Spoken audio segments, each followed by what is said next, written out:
name is Jim Strawn, S-T-R-A-W-N. I am very delighted to be here. Oh my gosh, I'm so excited. I work with Highland Hospital. I'm the Director of Marketing and Community Communications, Community Education, Public Relations, all of our media relations, our social media marketing, all of our health promotions that we have, and just overall spokesperson, kind of the voice and the face of Highland Hospital, if you will.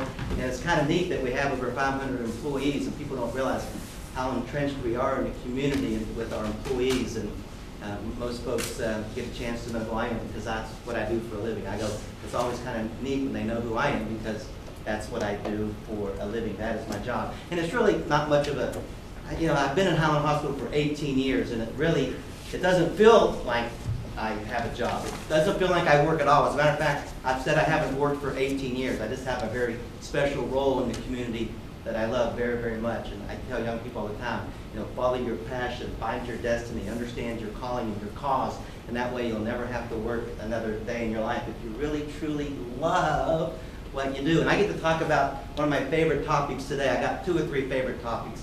Professor Johnson might tell you, Jim has a lot of favorite topics, but I do. I love to talk about mental health. I love to talk about positive attitude and mental well-being, and I love to talk about public service, community service, volunteerism, whatever you want to call it. It's all synonymous with me. Public service, community service, and it can take you an incredibly long way in life. I'm a walking example of that. I think Professor Johnson asked me to speak because this past summer I got back from Washington, D.C. I was there for 3 days, and I was humbled and honored beyond belief and knocked over with a feather when I found out that I was going to be receiving the Jefferson Award. And the Jefferson Award is called the Nobel Prize for Public Service, and I was the only person from West Virginia that got to travel over to D.C. and meet with the senators and meet with some other kind of swanky people and have some swanky dinners in D.C.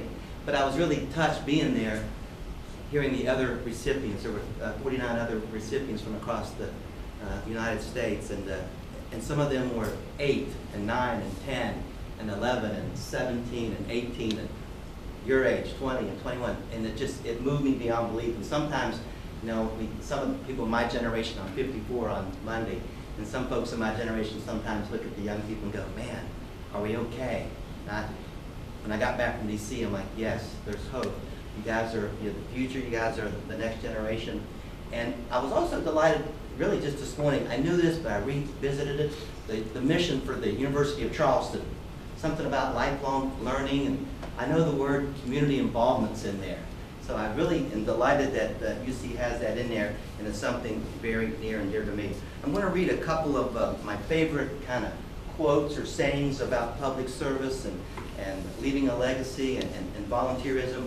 Then we'll get into a little PowerPoint. I actually have an MBA student this semester, an MBA student from the University of Charleston. She'll be graduating in December, and she's working with me 15 hours a week this semester, and she actually helped me with this PowerPoint so we can thank Tracy Spielman. If you see Tracy on campus, if you know Tracy Spielman, thank her for the PowerPoint. So we'll go through a few PowerPoint points, and I'll rattle off some things, and you might hear a story or two, and then I may ask you a few questions at the end, and then I'll leave time hopefully for a few questions. I've been known to babble beyond my time allotted, so maybe look at me, somebody, about 1 o'clock or so, 1:05, so we can leave time for some questions. One of the most famous men in history was John F. Kennedy. And of course, we all know what happened to President Kennedy on November of 1963, but he was incredibly charismatic, and he left such a legacy. And to paraphrase John F. Kennedy, he says, I am certain that after decades of time passes over the United States, and in our case, West Virginia and the Great Kanawha Valley, we are not going to be remembered for our victories on the game fields, in the political arenas, in business, with our bank accounts. None of that. We're best going to be remembered with our accomplishments and our contribution to the growth and enhancement of the human spirit. That's what we're going to be remembered for. And I've said it many, many, many times. We're not going to be remembered for that big fancy car and our big steep bank account and that big fancy house we live in. Material things are great, and I love them, we all love them.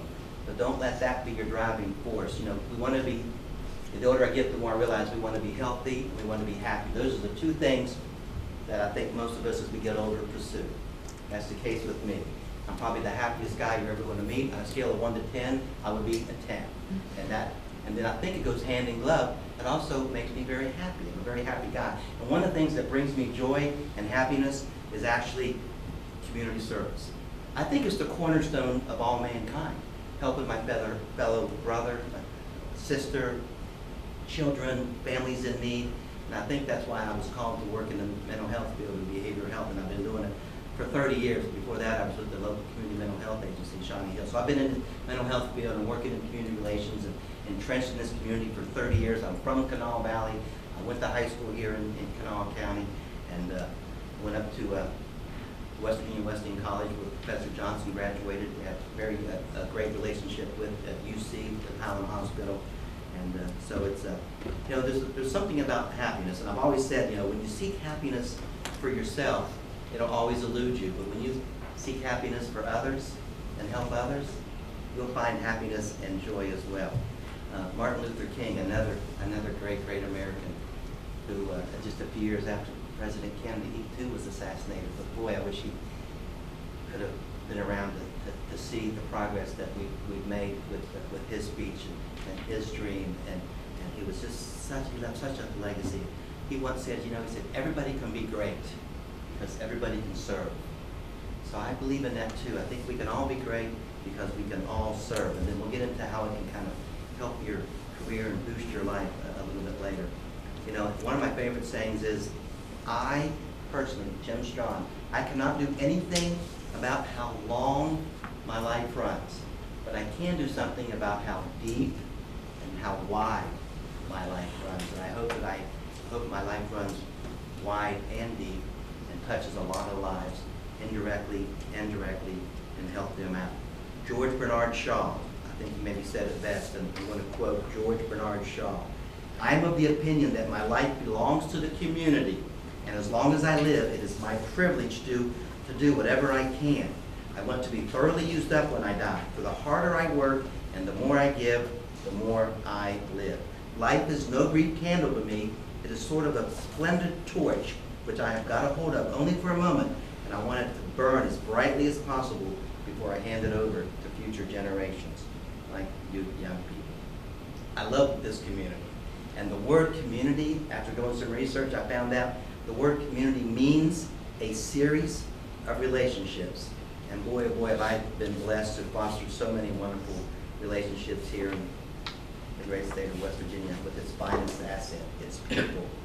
And by becoming aware and getting involved in our community, we will change the very nature of our relationships, making them a lot less material and making them more spiritual, making them less mechanical and more divine, less temporary and more infinite, less cursory and more vital. Community involvement is vital to this valley. Charleston, the Kanawha Valley, and the state of West Virginia will become even more alive as we continue to grow and enhance our community involvement.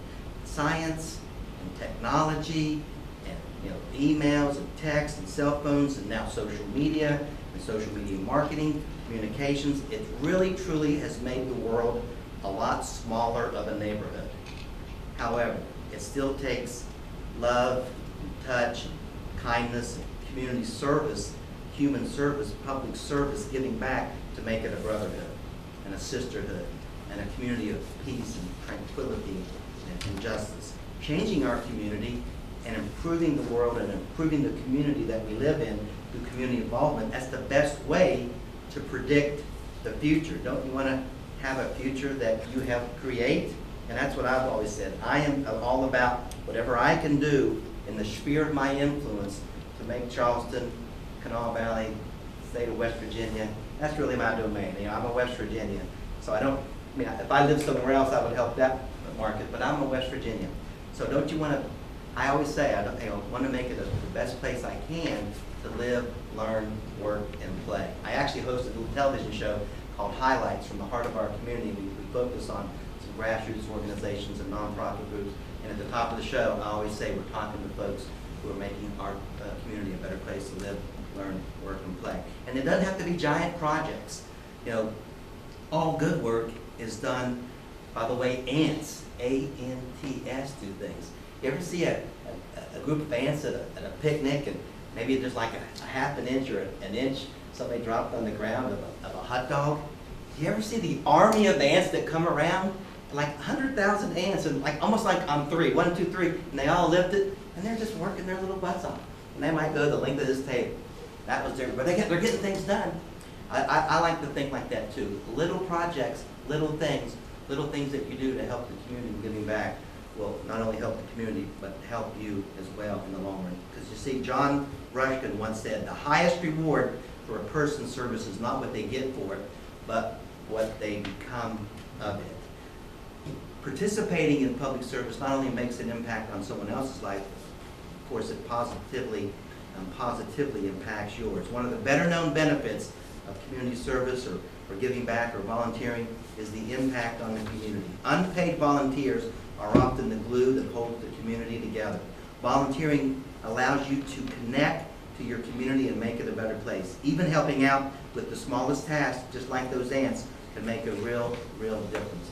With people that you work with, animals, organizations in need. Volunteering is definitely a two-way street. It can benefit you and your family as much as it helps the cause that you choose to help. Dedicating your time as a volunteer helps you make new friends, expand your network, and boost your social skills. Volunteering, like I said, it is that two-way street, and it can send a message maybe to your potential grad school program. It can send a message to your future employer, your teacher, your friends, your family. It says you're ambitious when you're giving back. It says you're ambitious, you're hardworking, you're enthusiastic, you have a passion for our community, and people see that. One of the things about maybe kind of letting your future employer see how passionate you are, there was a young lady, her name is Brittany, and she's not much older than you guys, and she volunteered with the Festival of Charleston while she was in high school and going through her college years. She became an assistant to the director of the Festival of Charleston, which is our big festival, which is our big festival when the city becomes a work of art 10 days in the summer. And it's been going on for 10 years, 11 years now. Larry Gross has always been the director, but he's getting up in age. He's in his 60s. Just at the press conference a few weeks ago for Festival Fall, Brittany Javins was announced and named the co-director of Festival. Went from a high school volunteer to a college volunteer. She was working as an assistant, kind of helping Larry, and now she's the co-director. Larry will retire in a couple of years. She'll be the director. She has kind of formed her life and learned that she loved this and made a name for herself, starting out by volunteering. You think that has boosted her career? She seems so happy, and she does such a wonderful job. She doesn't work at all. She works her butt off, but she doesn't work at all. She truly loves it. One of the things I'm proud to be a part of, I'm involved with quite a few nonprofit organizations. I serve on quite a few boards, anywhere from 15 to 20, depending on what time of the term it is. And so I'm constantly giving back to these nonprofits, and I'm very proud to do that. One of the organizations that I serve on the board is Leadership West Virginia. And Leadership West Virginia is obviously a leadership program for up-and-coming leaders throughout the great state of West Virginia. It's a time commitment. It's 8 months out of the year. You come together on a Wednesday night, you leave on a Friday afternoon, you learn things about topics like education, economic development, justice, government, the arts, the culture, the history, healthcare, and it's about 50 to 48 to 55 participants, and you vie for that through nominations, and you submit your application to the Leadership West Virginia Board. For many years, I was on the selection committee, and one of the things that almost every one of the selection committee members does, one of the first things we look at is, we know you're bright people, we know you're smart, we know you're up and coming, we know you're ambitious. We go right to the section on the application that says community involvement. And if it's a little bit thin, we may not look at the rest of it. We kind of put it over here in the pile. We may come back to it, but that's one of the first things that we do is look at your community involvement. And if you really want to be in Leadership West Virginia, which many people do, because it's a wonderful, wonderful, wonderful organization, a great curriculum, and just a boatload of fun, and you learn so much, and you just thought, all this stuff you knew about West Virginia, you really didn't know. It kind of looks at the pitfalls and the challenges that we have, but also focuses on the good. If you want to get in that, you better make sure that you have a beefed up resume when it comes to community involvement. You know, like I mentioned, it can certainly help you meet new friends and build some relationships and networking. You know, while some people are naturally outgoing, like all you guys, and there's some introverts and people that draw up like me. I know I'm kind of scared of meeting new people. But volunteering gives you that opportunity to practice and develop your social skills. And since you're meeting regularly with a group of people, sometimes they have a common interest with you. Once you have that momentum, it's much easier to branch out and make more friends. So it gives you, that little opportunity to network and meet new folks. And one of my favorite things for me on this is, networking. I actually love the network. And most of us network and know people in our clique, in our own little circle. And like the Olympics with the 5 rings, I always use the Olympic circles as kind of an example for me. But I'm in much more than 5 rings. My circles just keep going. It's like the old spirograph game where you just keep drawing circles. I'm in so many different circles, eclectic and diverse circles. That's how I get to know people, because I'm in a circle that I would typically not be in. I'm on the Charleston Ballet Board. I never balleted in my life. But I get to meet all these great dancers, and I get to meet all these great people that are involved with culture in Charleston. So it's kind of neat for me. Being in as many circles as you can is also very beneficial. And that way you know people. You get to meet people, and that helps you in your career. I'm not the sharpest tool in the shed or the sharpest little knife in the drawer, or whatever you want to call it. But I get by pretty good. But any success you think I've ever had, or you deem, oh, Jim is successful, and I'm successful because I think I'm happy and healthy. That's my barometer for success. But some people say, oh, Jim, you're so successful. Really, it's the people that I've known, it's the people that I meet. I remember the people that I meet. West Virginia, we're very fortunate. I think we're fortunate. We only have 1.8 million people that live in the entire state of West Virginia. I honest to goodness feel like I know 1.4 million of us. I honest to goodness, and I'm 1 degree of separation from every West Virginian. I've been testing it since 2001 when I went through Leadership West Virginia. If I don't know you, you give me 2 or 3 minutes with you, and I'll know somebody that you know very, very well. And then we're not strangers anymore. And it does enhance your career, because people like to do business with people that they know. I do it all the time. I get a lot of out-of-state proposals. I'm like, I don't know these people. But if the company in West Virginia and somebody that I know does the same thing, hey, come on over, let's talk. Relationships are you've heard that before, it's not what you know, it's who you know. I'm a walking example of not what you know, it's who you know. Volunteering is also very good for your mind and body. It will enhance and increase your self-confidence, your self-esteem. Volunteering can provide a really healthy boost to your confidence, self-esteem, and life satisfaction. You are doing good for others in the community, which provides a natural sense of accomplishment.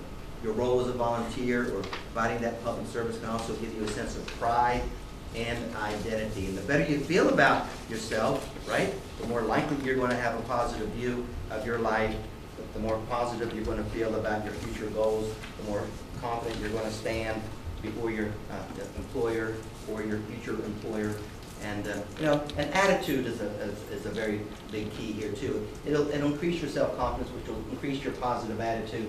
And like I said at the top, not only is mental health and mental well-being, but attitude is a very important subject to me as well. Positive attitude will take you an incredibly long way in life. As a matter of fact, I have another hour presentation that I would be happy to come and talk with anybody about, or anywhere at any time. I have 12 attitudinal muscles of your heart and soul that you have to exercise every day, just like your physical muscles. If you don't exercise your attitudinal muscles, they too will atrophy. And so it's really important that you exercise your attitude every day as well. Also, when you volunteer and provide a community service, and you're out there helping your community, helping these organizations that need you, it also will combat depression. And I see depression a lot where I work. It's still the #1 diagnosis that we treat at Highland Hospital and our outpatient provision process strategy. So by reducing the risk of depression when you give back, it's incredibly important. That's a wonderful benefit to volunteering or performing some kind of public service. The volunteering also helps you stay physically fit. That's good for your health at any age. It's not necessarily maybe for young folks, but especially for older folks like me and even folks like my mother's age. You know, it's really important that they get out. A lot of studies say, you know, that when older folks volunteer and give back, it lowers that mortality rate. And it just, you know, volunteering just helps you stay happy. I've been saying, you know, my two things about life: you pursue happiness and health. And I do think they go hand in glove. I'm so passionate about happiness and mental health and emotional well-being and attitudinal well-being. And I've been saying for years, gosh, it makes me feel good physically. Like I know you guys think I'm old, and I am 54, but I feel as young as you guys. I honest to goodness feel like I'm 25 to 30 years old. I think I could do a couple rounds over here with you guys if I needed to. I don't need to, but I feel good. And I've been saying it for years. I feel 30, I feel 30, I feel 30. Well, the Center for Disease Control came out with a study just really 3 or 4 years ago and kind of validated what I've been saying for many years. The CDC says that when you go to your physician, anybody, you know, any age goes to their physician for a physical ailment, whether you go to the ER or your doctor or MedExpress, or you go to the new advanced healthcare at UC. Anybody been over there yet? Okay. Well, if you go over there for any kind of physical ailment, the CDC says 87% of the time, almost 9 out of 10 times, that physical ailment, whether it's a shoulder or a belly or a chest or a headache, back, whatever it is, 87% of the time, almost 9 out of 10 times, that can be rooted back to a mental, emotional, or attitudinal root cause. So if you take care of yourself mentally, emotionally, attitudinally, and be happy, you're going to be more physically happy as well, and more physically fit. So it's really incredibly important that you're well-rounded and you're giving back to the community. It can help you in many other areas as well. As you move down the PowerPoint, there's things in there about relationships and teaching and social skills and organizational skills. Volunteering is fun and easy way to explore your interests and your passion. Doing volunteer work you find meaningful and interesting can be relaxing, energizing, and can help you escape from your day-to-day routine or your day-to-day schoolwork, your day-to-day family commitments. Many people volunteer in order to make time for their hobbies outside of work. For instance, you might have a desk job all day, and you might want to go spend some time outdoors. You might consider volunteering to help maybe plant a community garden if you like landscaping. If you like animals, you might go to the animal shelter and walk the dogs up there. If you like art, you might volunteer, uncork and create. If you don't like to be with people, but you like landscaping, you just want to be by yourself, go volunteer for the Kanawha State Forest. There's lots of forests out there, and they always need help kind of clearing out the path. You can just do that by yourself. Get some community service. So depending on what you need, there's a lot of organizations out there that need our help.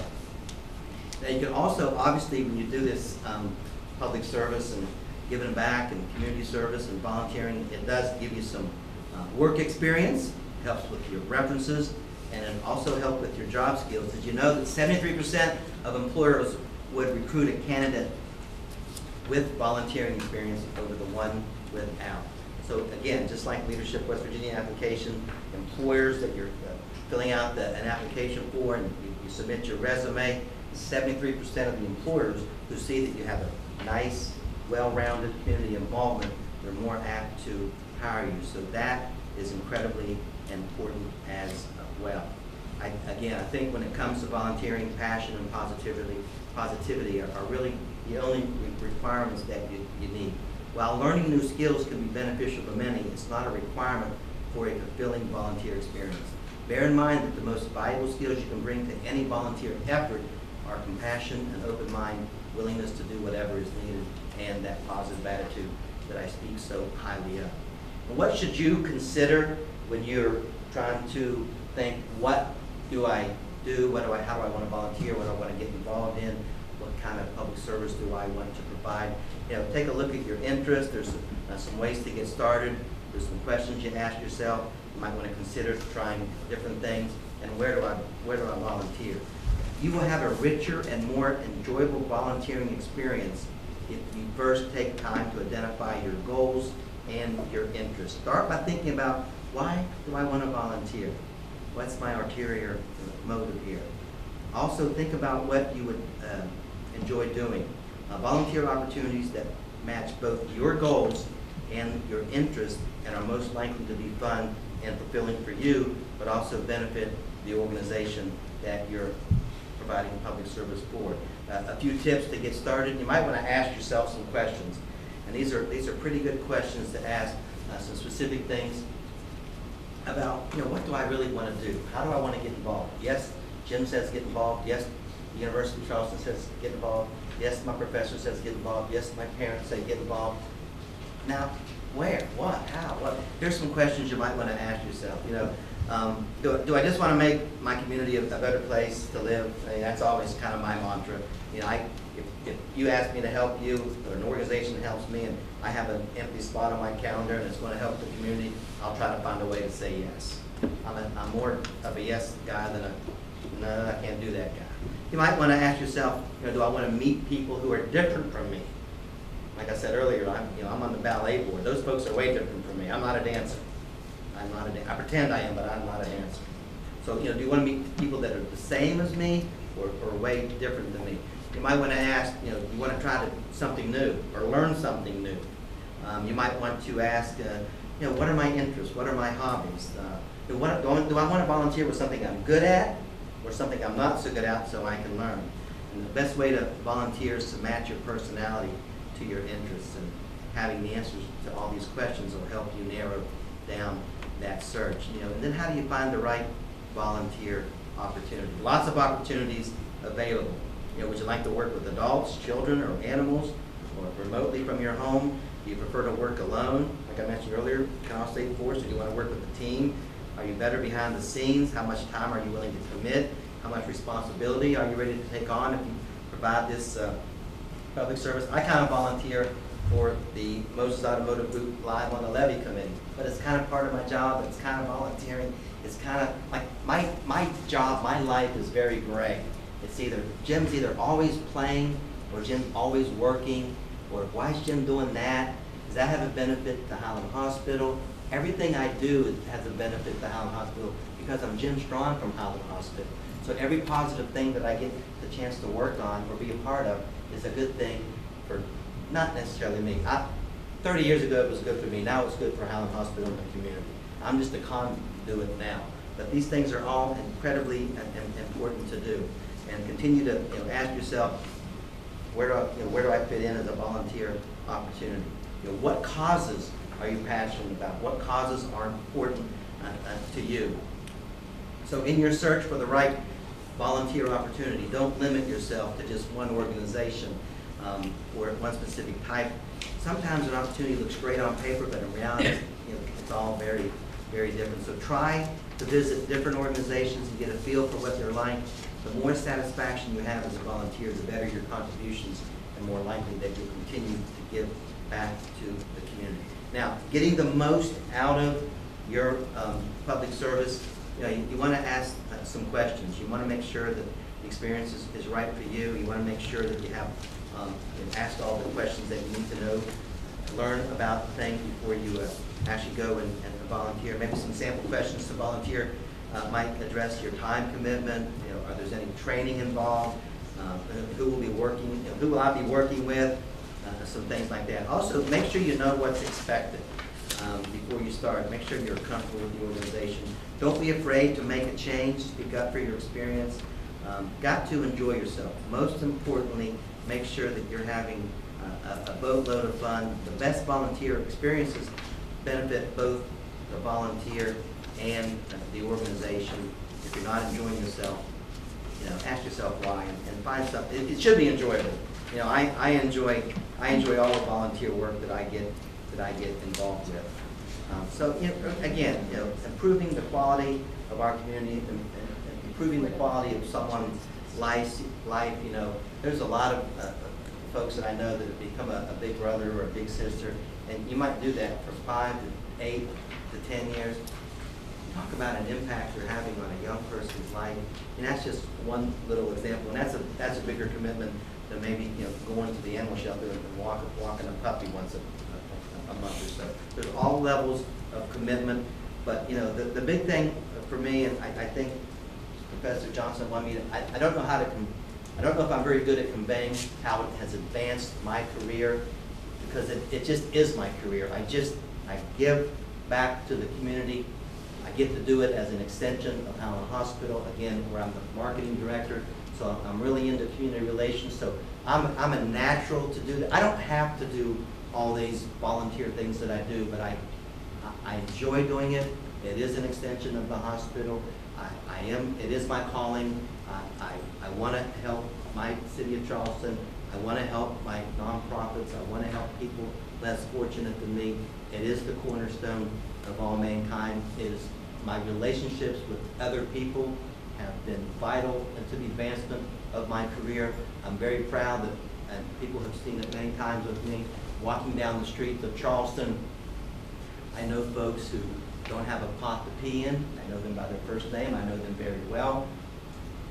And I stop and talk with them. How you doing? What do you need? If I can do anything for you, and I have, then I can go just right one block later, walk into the tallest building in Charleston, go to the top floor and talk to the CEO of any company, any bank.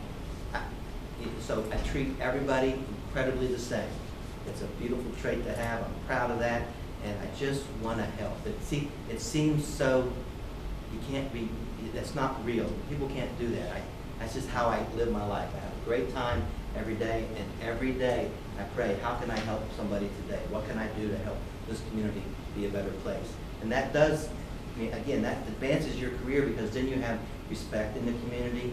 People call you to present. People, want to do business with somebody who has that kind of character. So I asked you guys. Then I'll let you ask me a few things. So I asked you guys.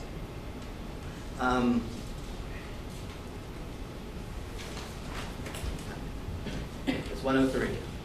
I have 12 minutes, right? You did. I have 12 minutes. So are there, what did you take away from today? Did you learn anything? Probably not. It's just a bunch of fluff. It's not rocket science. But what did you take away from today? Anything? Anybody? Raise your hand if you took away at least one thing. 1, 2, 3, 4, 5, 6, 7, 8, 9. Okay, good. Are you more or less likely now to maybe reach out, help somebody, volunteer, understand that it will help you with your resume, your next chapter of life? Right? Do you see the value in public service and giving back, extending that helping hand, touching people in need? Do you see the value in that? Yes, sir. Yes. A couple of you nodding your head. Very good. Then I'm just going to, okay. I got 10 minutes. I'll take questions from you guys now. I'm better at talking than you guys. You didn't talk at all. You just did this and this. I'll cut you off the break. Anybody got any questions or thoughts? Or why? I got 10 minutes. You got to ask. You made your career based out of serving others, correct? It seems like I have. I actually have an undergraduate from West Virginia Wesleyan College, where I'm a certified school teacher, K through 12. I always wanted to teach kids, mostly kids. And then I have a master's degree in mental retardation and mental health from the old College of Graduate Studies, which became Marshall University Graduate College. I got my degree in 1992, became Marshall in 1995. And I just started working with mentally retarded teenagers and young adults, worked my way up through Shawnee Hills, became kind of a community relations guy, created the job that I have now. I wrote a job description and a marketing plan. That's another good tip for young people.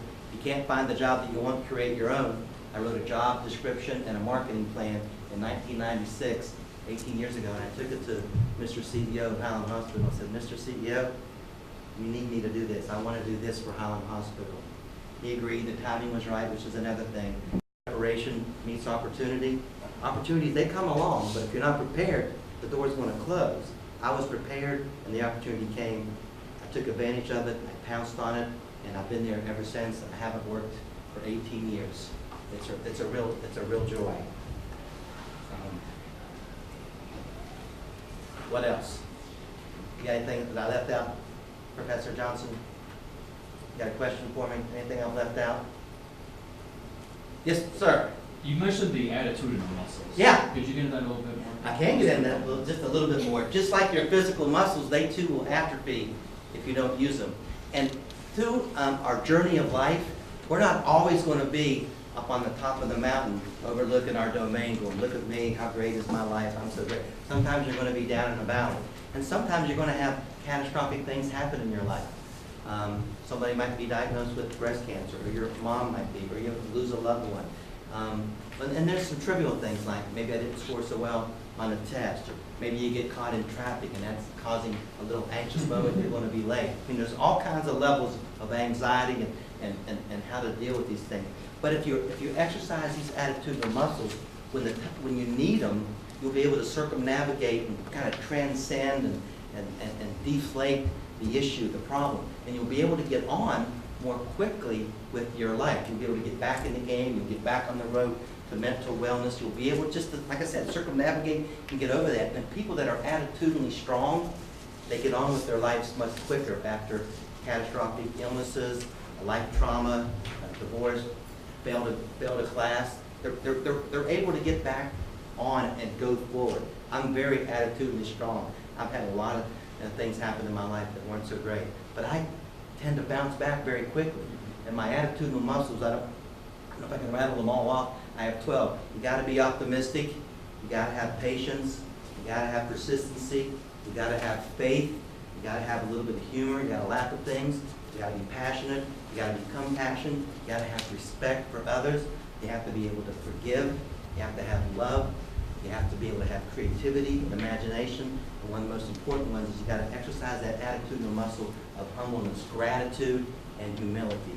It'll take you an incredibly long way in life. Again, I think I've had a positive attitude my whole life, and the more studies I do on attitude and happiness and mental health, and mental well-being, I can really see the correlation and parallels with my career and my life, my happiness level, and everything that goes in between, and my health. I mean, I'm 54. I've never really had any major, I've never had any major issues. You know, again, I feel 30 years old. Realage.com tells me that I'm 30 years old. Realage.com, you go there and fill out 41 questions. Some of us live about your history that you can't control, but then it's about some other health habits that you have. It gives you your life expectancy and your body age. My life expectancy, according to realage.com, is 96 to 98. I'm thinking, where do I sign up for that? And I don't take care of myself, and I'm not happy, and I don't do all this stuff to live to be 98. I do all the things that I do for myself, for my health, and for others, which helps me. I do all of that because I want to feel good while I'm alive. I want to feel good. I don't do it to live to be 100. I want to do it so I feel good. I want to have life in my years. My body age, according to realage.com, I told you guys I felt 30. 29 years, 8 months. Now, this was a couple of years ago I did this. Real Age said I was 29 years, 8 months. So now you're probably looking at a 30 and a half, 31-year-old guy. I'm 54 on Monday. Attitude is incredibly important. Mix in a little attitude, positive attitude, mix in some community service. Say yes as often as you can, giving back to the community. Next thing you know, you're going to be an executive producer of a TV show. You're going to be the host. You're going to be the voice and face. You get to MC a lot of events. I get invited to MC lots of things. I just volunteer to do that. I become a little auctioneer on the side just for charity. And just whatever you need me to do, I'll say, I'll give that a shot. I'll try to do that. And if it's advanced my career, it's advanced my career. I don't look at myself as being anything special in the community, although I think I'm have a special job, a special life, but I'm nobody special. A book like Don Newman wrote years ago, I'm nobody special. But it has helped me in my life. I owe my life to public service and giving back to this community. I don't have any children of my own.